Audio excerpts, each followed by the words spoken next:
that comes up is what size pistol should I need? And so we look at guns like this, right? This is technically a subcompact, and then we have guns like what I actually carry every day, which is a compact pistol. And so this is a Wilson Combat SFT9. This is a Shadow System CR920. So this is mine and my wife's carry guns. And so the question comes up, what size gun do I need to carry? And we see these guns come through our classes all the time, little pocket pistols, all the way up to big full-size guns.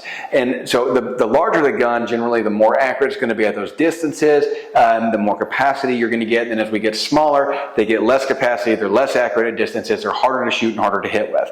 And so there's a happy middle ground because a pistol by nature is a compromise. And so we're coming down on the size of the gun, because if we could, we would carry a rifle around with us everywhere. That's the most adequate firearm, right? But the pistol by its very nature is a compromise, and so we compromise a little bit on size. So for me personally, I like this Wilson Combat, a Glock 19 size gun, something that's considered actually a compact gun.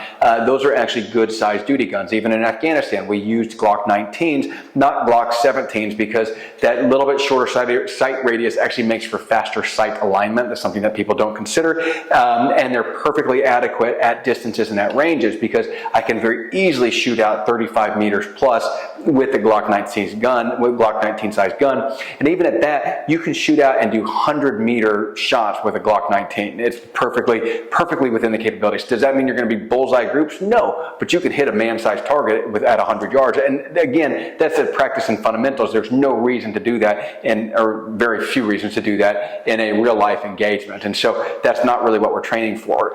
But it's a great way to work on fundamentals. But if you can make a shot at 30 yards, and you can make a hostage headshot, a hostage rescue shot at 7 yards, at that point in time, you've got a gun that's adequate for you. And this is about the smallest gun that I feel comfortable doing that with, right? This is, again, a subcompact gun, a subcompact gun. This is not yet into the kind of pocket rocket sized pistol. Pocket rocket sized pistol, both those feats are very, very difficult. So at 30 yards or plus, I can hit a good size target, right? A good silhouette target, a man size in this threat zone, this center mass zone. At 7 yards, I can very easily make a hostage rescue shot in a timed environment. So that's what I would encourage you to do when you're looking at what size gun do I want to carry. Look at, can I make a hostage rescue shot at 7 yards?